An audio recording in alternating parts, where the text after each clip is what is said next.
So I was camping because we're talking about flower power time, and we were all camping, and there would be some nights that really got cold, and we all had our sleeping bags and tents, and I had to go to the bathroom in the middle of the night, and I was like, oh my God, I don't want to get out of here. So I just took my sleeping bag with me and wrapped myself in it. And as I was walking and the sleeping bag wrapped around me, I thought, this definitely has to be a coat. And so I came back and I cut up my sleeping bag into a coat. And then I just started buying a whole bunch of sleeping bags and cutting them up. And then eventually, obviously, making them from scratch. And I've been making the sleeping bag coat every year since 1973. Every single year till this season too.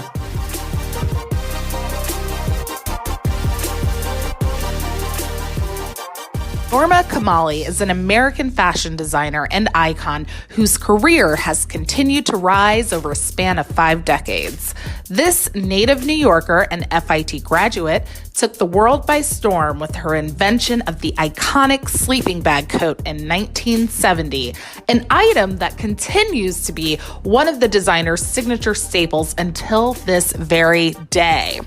She was one of the first major designers to launch an online store in the 90s, and she also received a Lifetime Achievement Award from the CFDA. Much like her designs, Norma is both classic and timeless. Now in her 70s, Norma continues to uphold her dedication to empowering women. This year, Norma released a new book, I Am Invincible, a blueprint for how to age with power. It's complete with her personal mantras, advice, recipes, and healthy living tips, which I love. I couldn't put it down, seriously. I had the opportunity to chat with Norma about her illustrious career in the fashion industry, her book, of course, I Am Invincible, and the secret to aging with power. Check it out. Hello, can you hear me? I can. There you are. Oh my God, you're so chic. I'm like so not right. You know, this is audio only, Norma. Like, is this you every day? This is not good. This is what? Oh, I cannot with this. Like, oh my God, the goals. So I have to just say, you are really amazing. I saw the research you did, and I'm blown away. That's not typical. You have to understand. That's very extraordinary. And so thank you very much. No, thank you. I mean, I just going through your book and your story and just the research process.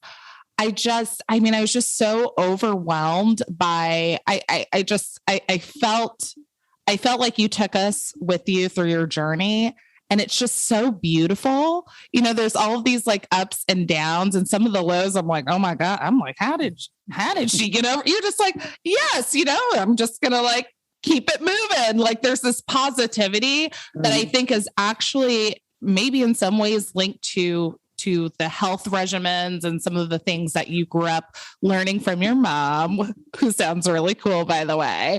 But, you know, just how health and your mental health and all of these things are just sort of connected. It's just really beautiful, like all of the lessons. So thank you for sharing them with us. Well, thank you. I really appreciate it. And so where are you now? I'm in Maryland. I am in Silver Spring, Maryland, in the DC area. I have like 2 toddlers who are like not here right now, but like, you know, just a single mom doing my thing, you know? So how old are the toddlers? 3 and 5.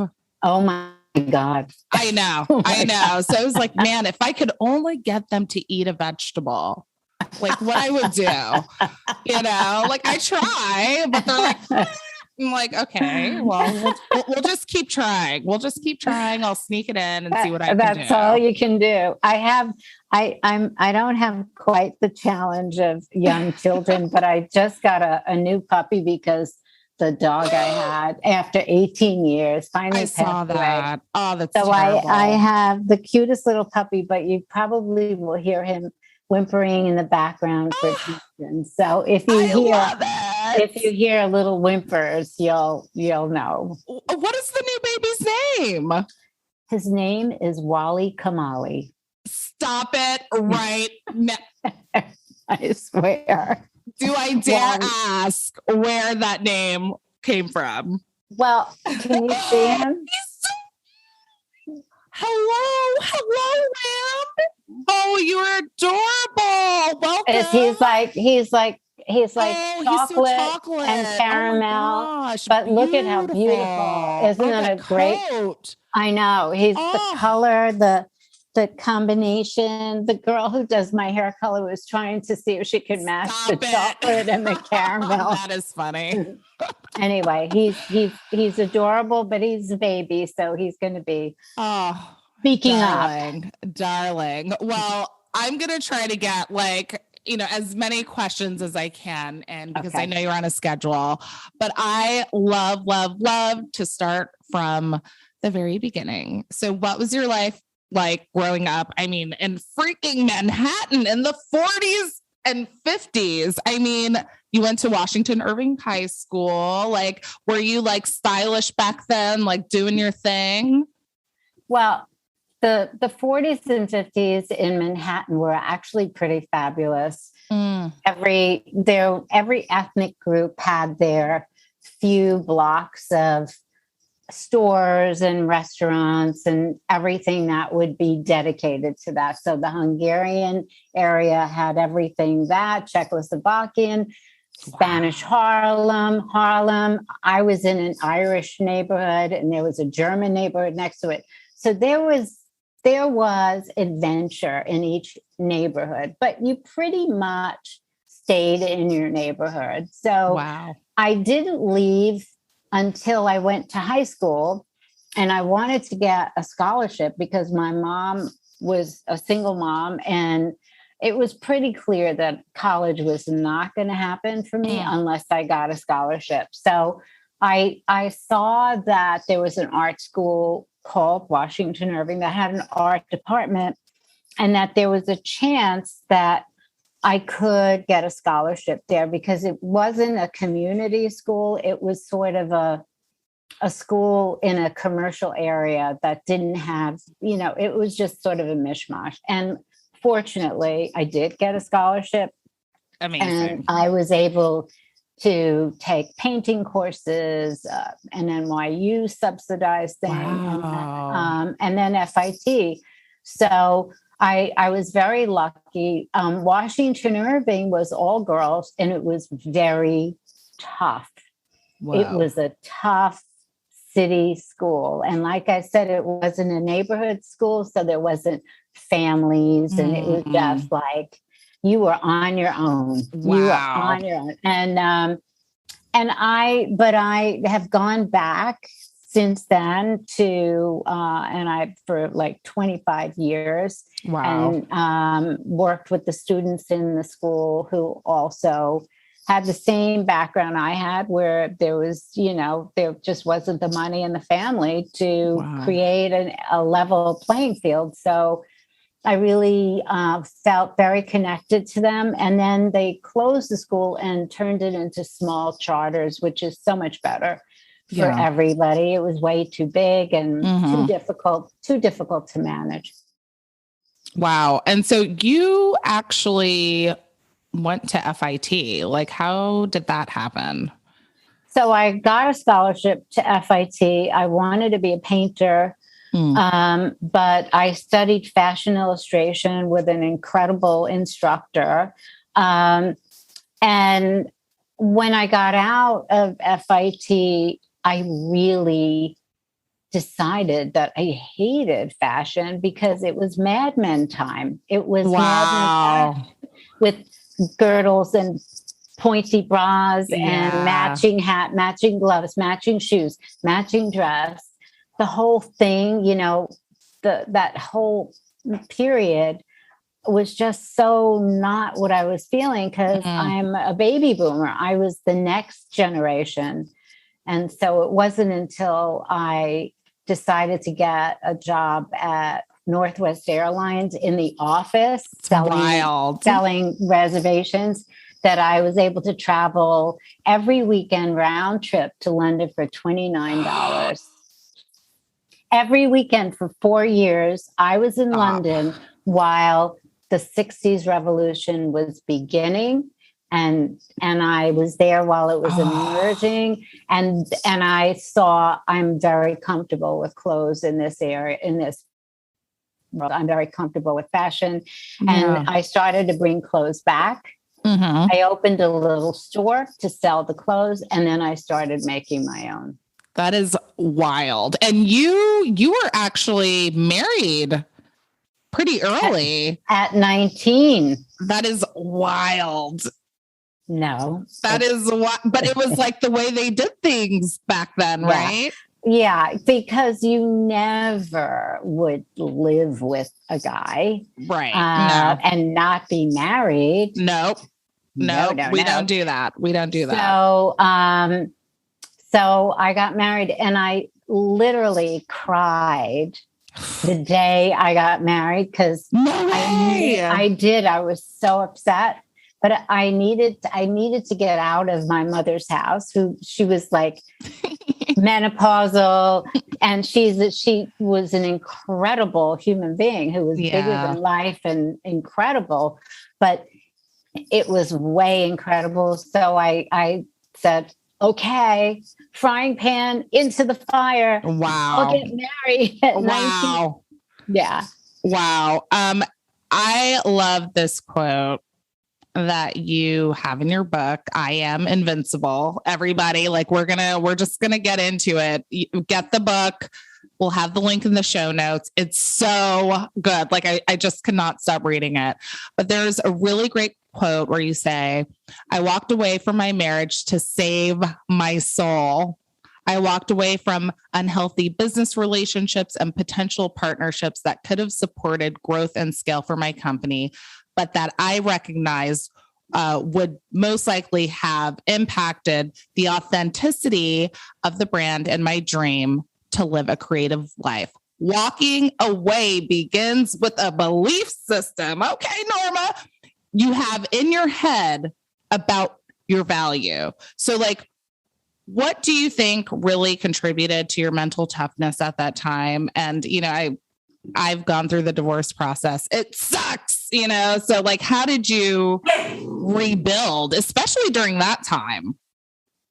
Well, walking away is the hardest thing to do in the world.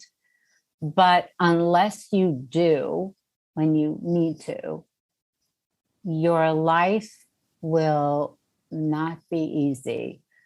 When you do walk away, doors open, doors you think don't exist open. Wow. And I will tell you, that was my first big walk away. I had $98 to my name.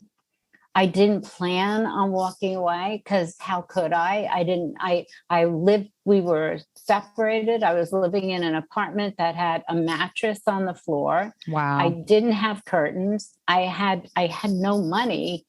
And he actually was comfortable with that because it kept me in place. And so I was really in sort of an emotional prison. And I think it was when the sales girl that he was dating told me that she was going to be the designer, and she had some designs that she wanted me to make for her, that I looked at her and I picked up my things when she left the room and I walked out. And I had no idea. I had no clue what I could do. And nobody knew anything about my life. I never told anybody. I was so embarrassed that I was in this sort of little prison, but I was so happy to be designing that I tolerated it. And then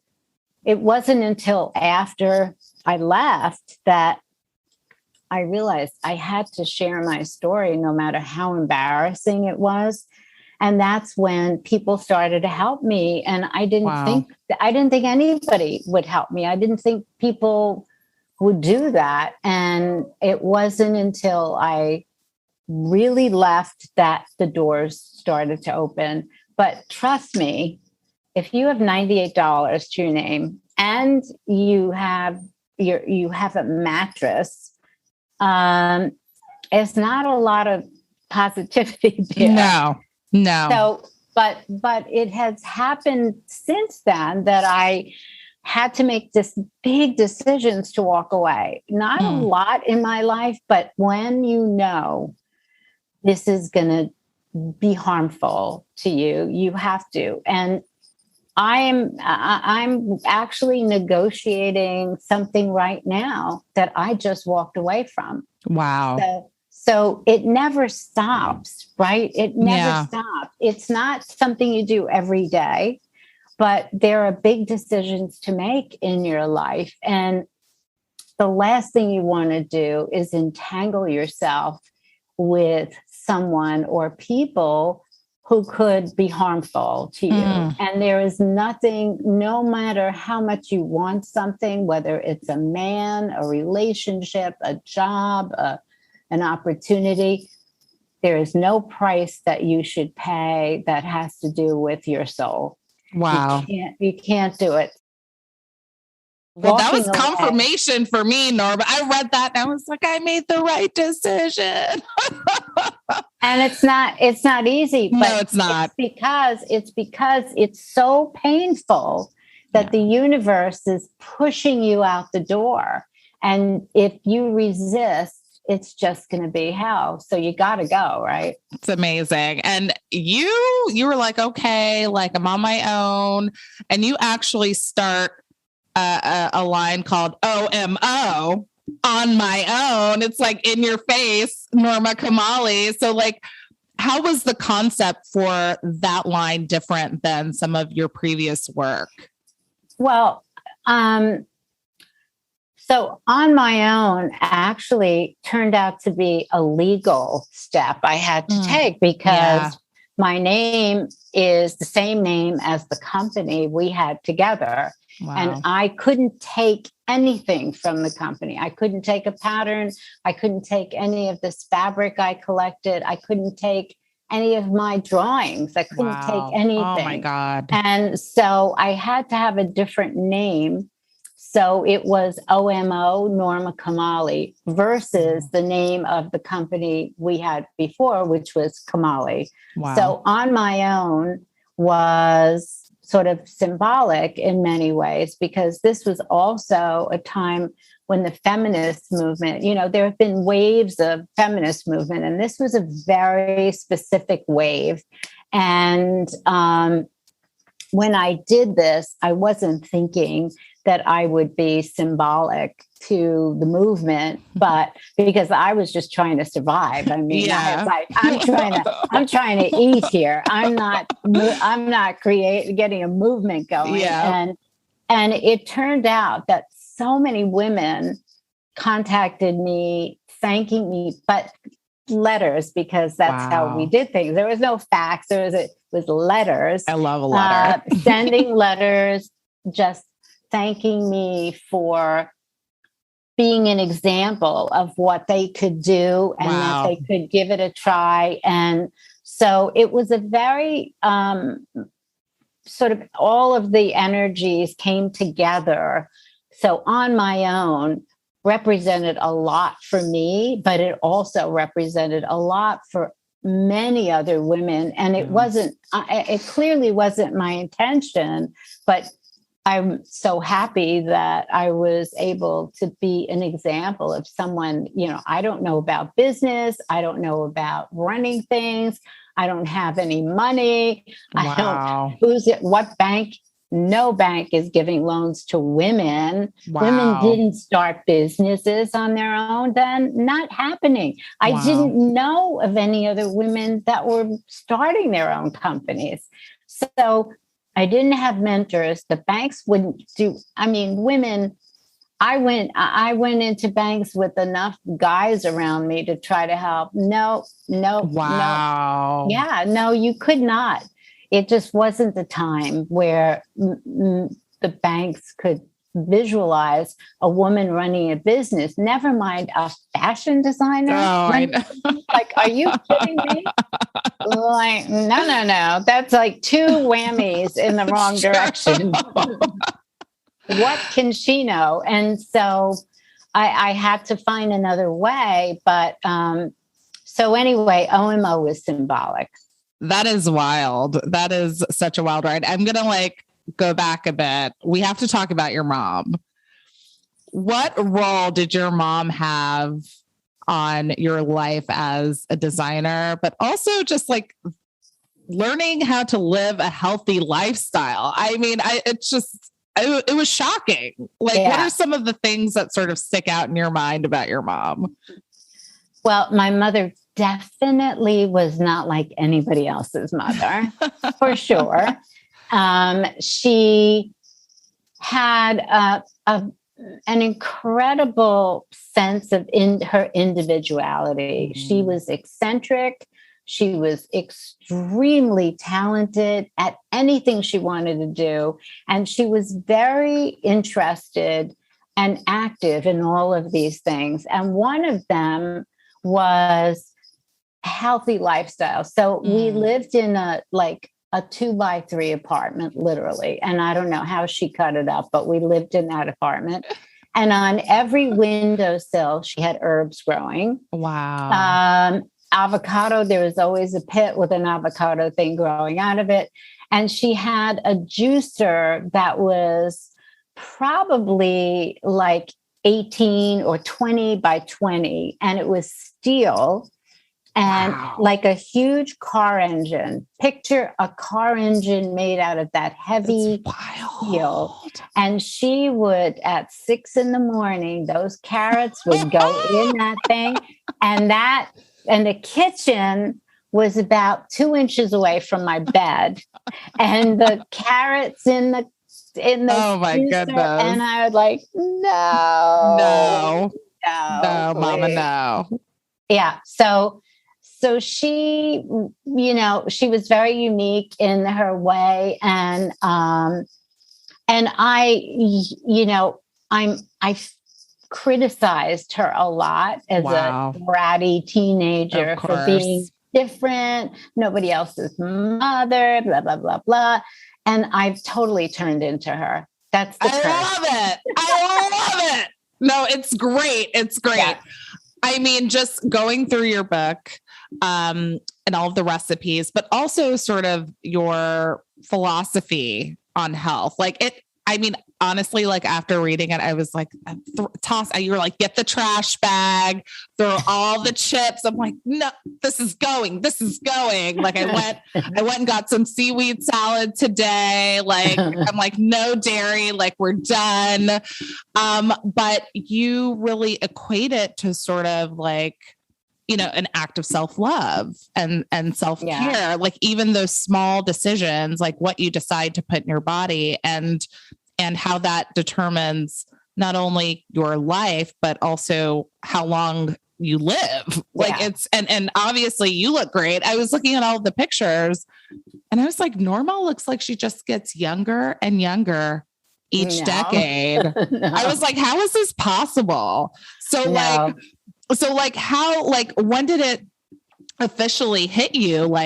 This is something that I really need to integrate into my life. Was it something that you veered away from, after you left home, or was it something that was always with you?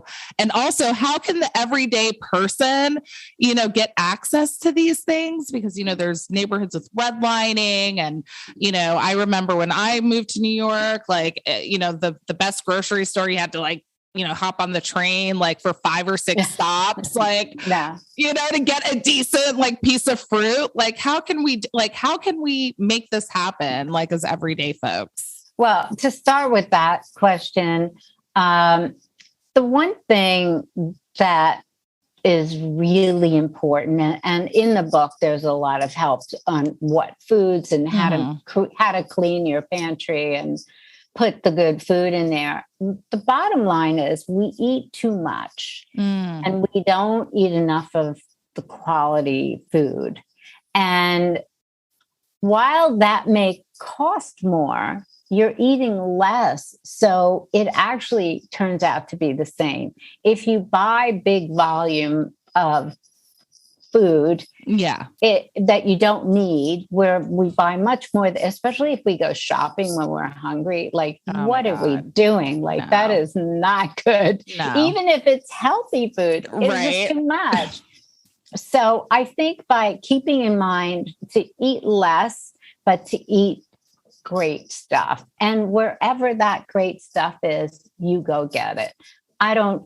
Everybody, some people live near farms. Some people don't. I mean, I'm a city girl. I don't live near a farm. So I know there are certain stores that I feel better buying things at. And I try to be conscious of the quantity of food I eat so food doesn't spoil. I'm a big believer in frozen food. Oh, love that. Flash freezing food has a bad name from the history of frozen crappy stuff, right? So I always have bags of frozen blueberries in the freezer. Love that. Frozen blueberries to me are such a treat. Frozen blueberries and walnuts are great for breast health. Great for breast health. Frozen blueberries and walnuts together are amazing. So I like to eat early. And then if I have a snack, either in the afternoon or later after dinner, I get a big cup. I put frozen blueberries in it and I crumple up walnuts. God. And I eat them until my lips are purple. My teeth are purple. I know, right? My tongue is purple. And I enjoy it so much. I look forward to it the way people look forward to chocolate cake. It's not, and the thing is, if I have chocolate cake, I feel like I want to kill myself. Yeah. If I have the blueberries, I know I just ate something that was healthy for me, that is good for longevity, is good for breast health, tasted great. I do have to spend extra time with the water pick to clean my teeth, but it's so the point I'm making is you can find things to substitute for those things that you can't live without. The other thing is, in my book, there's a recipe for nut seed bread. I saw that. So good. You should try to make it. It's easy to make. However, I'm reopening the Wellness Cafe November 1st. And amazing. It's virtual. So I am going to have every product I use, from tooth soap to the bread to everything. And you can go online and you can try all of my things I am totally loyal to, that I've been using for a long time. And most of these products are not only great to do what they do, but they're also good for supporting the immune system and longevity. Wonderful. And I also saw that you too use oregano oil for sickness, which, I mean, it's terrible tasting. Like I gag, but it helps. It really does. There are so many things that are timeless in like grandma recipes and remedies, and those kinds of things are really trustworthy. Olive oil for me is the mainstay staple. It's great for your skin. And I mean internally, it's great. It's great for you. It keeps you lubricated inside and out. That is a staple that it's in the Bible. It's been through every war. Those trees just hold up and they keep producing this liquid gold. We're also going to have olive oil that is exclusively mine. Yes, this is great. That's amazing. And I say what I do is there's a harvest once a year.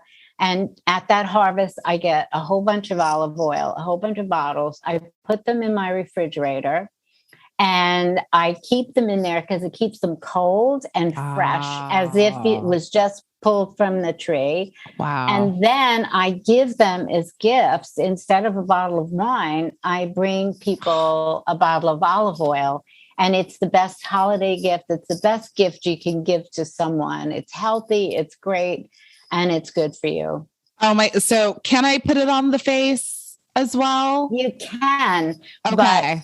But I created a moisturizer from time that I spent a lot of time in the olive orchard. And it's a combination of olive oil and the rinse they use on the olives after they pick them. And that rinse, it's very old-fashioned. It's a very old-fashioned formula. And that rinse is like lime water. So you have acid, and you have oil.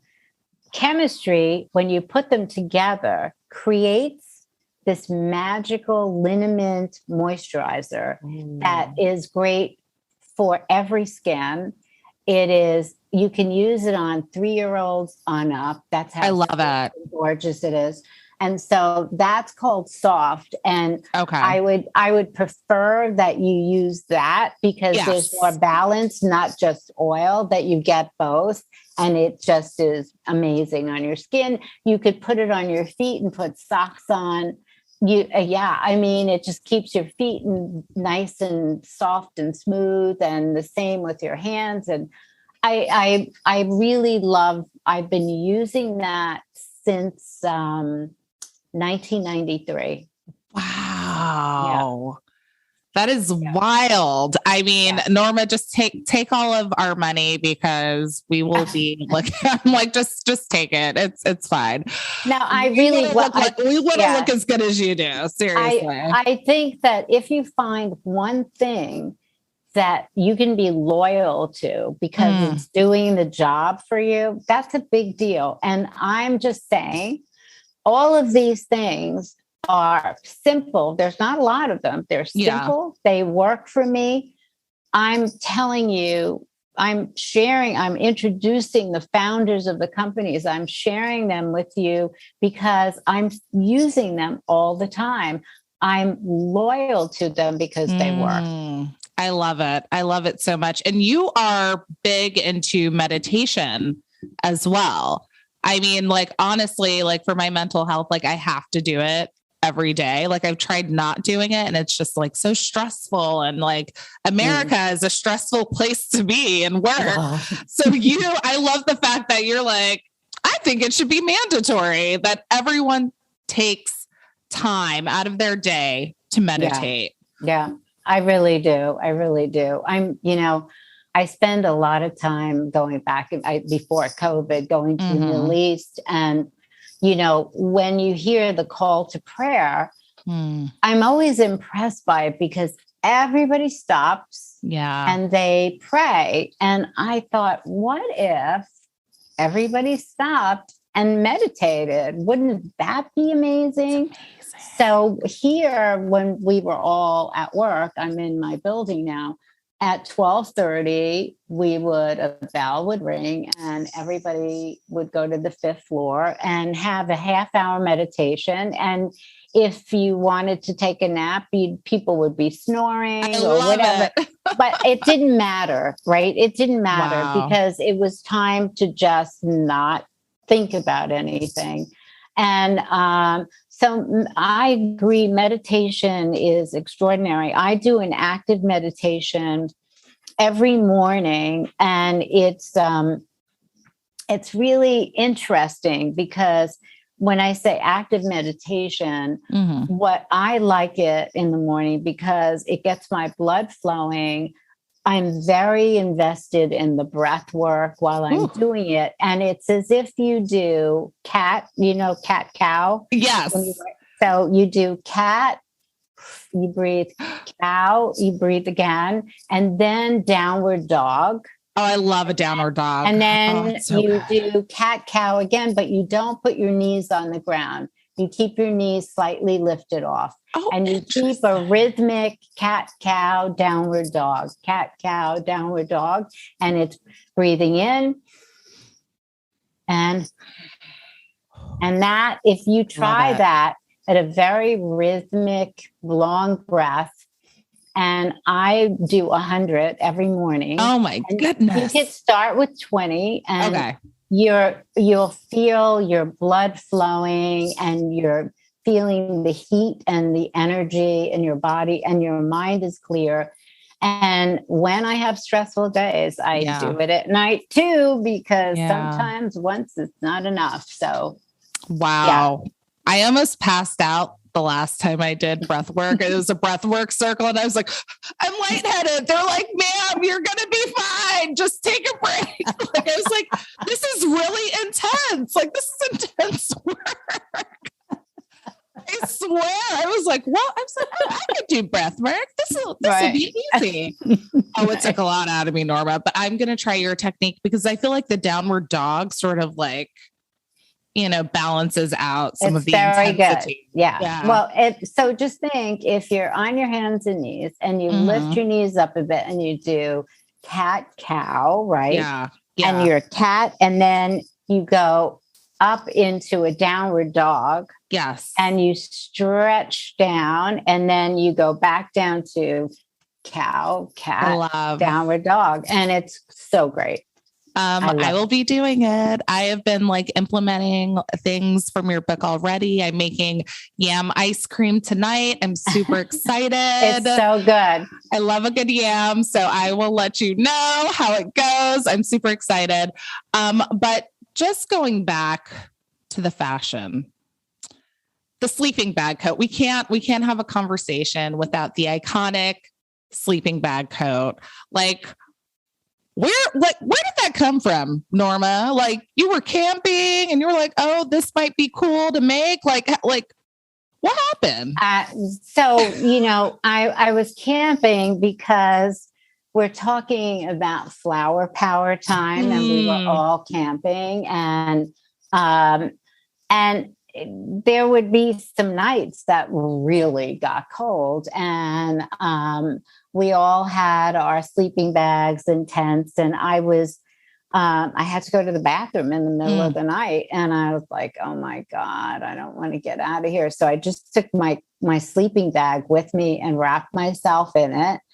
And as I was walking in the sleeping bag wrapped around me, I thought, this definitely has to be a coat.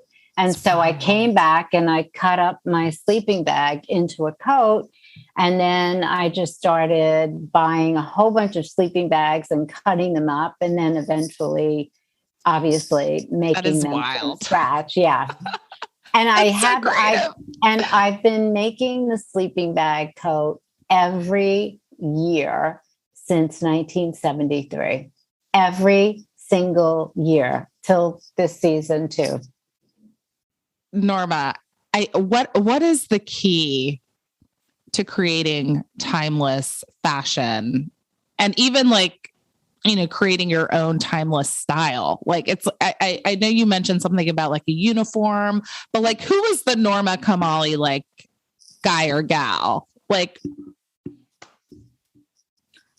Well, I will tell you, I really don't know what that is in creating timeless fashion. It just is an intuitive thing. But I will tell you that in my mind, I always think of my clothes being democratic and inclusive. I don't want to leave anybody out. So obviously, the girls I do for my photo shoot represent a cluster of accounts that we sell to. But I also, at 76, am my own customer too. And I also have clients that are in their 50s. And so we then do a shoot with a woman who's in her 50s in the same collection. Wow. And last week, we did a shoot that was a gender fluid shoot.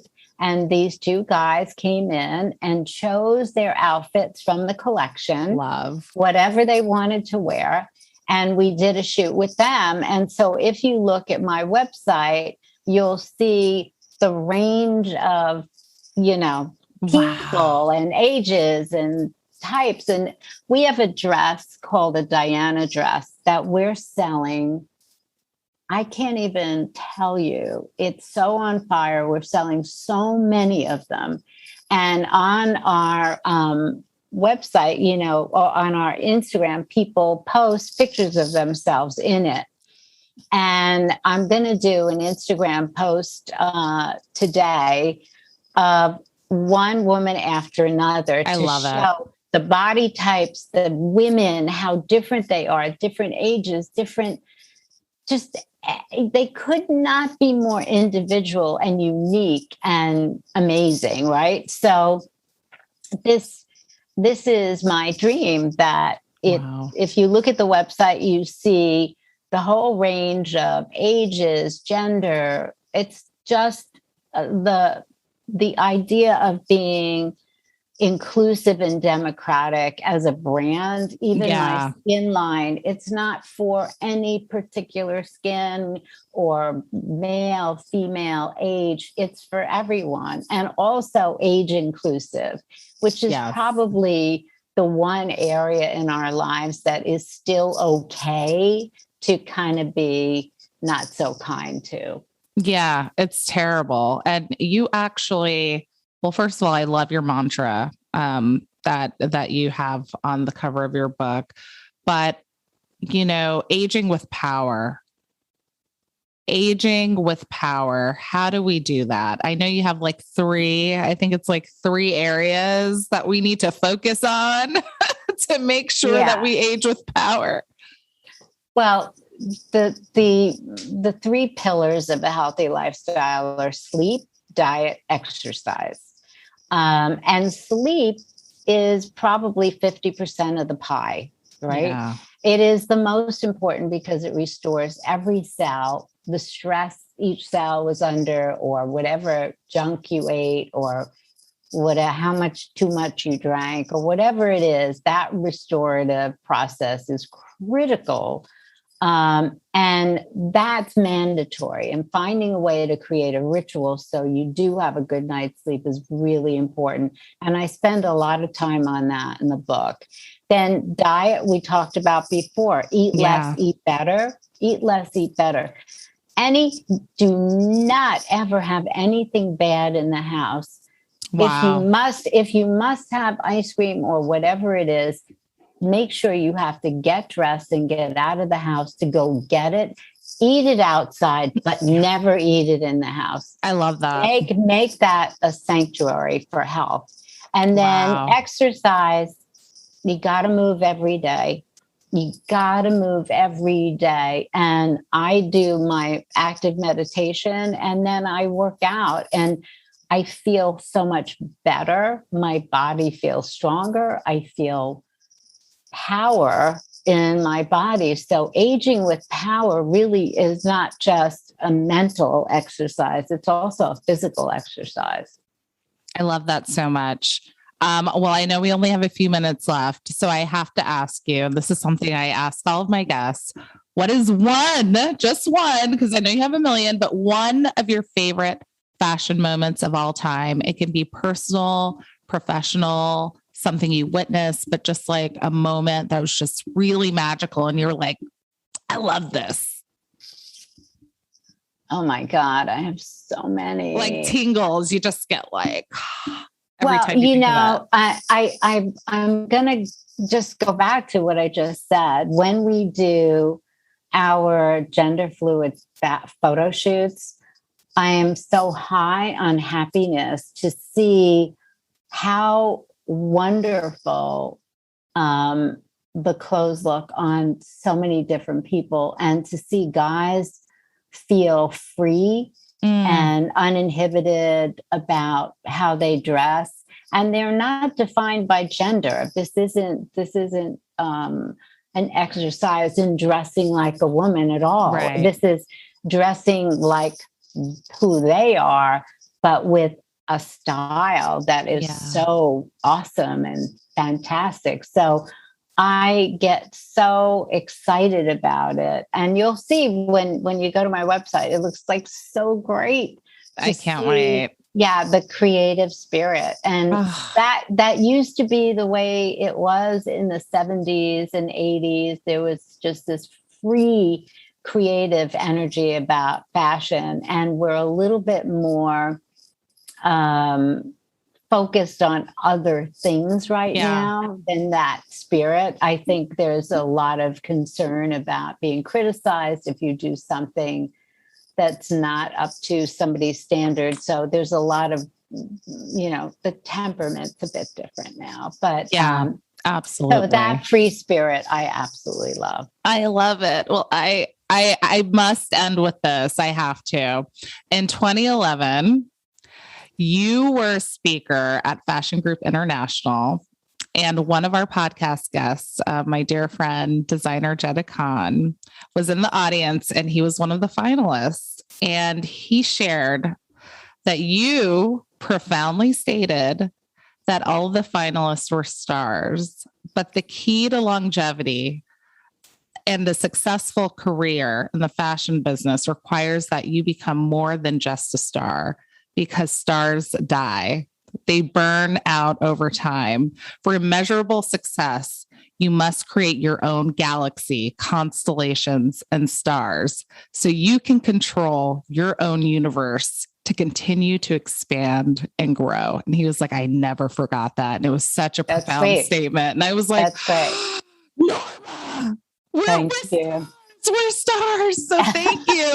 Let's create our own galaxies, everyone. Thank you, Norma, for letting us experience your galaxy. And thank you so much for being on A Fashion Moment. It's such a pleasure. Thank you. It was so great meeting you. I really mean that. So great. Same here. Thank you so much, Norma. Bye-bye. Take care.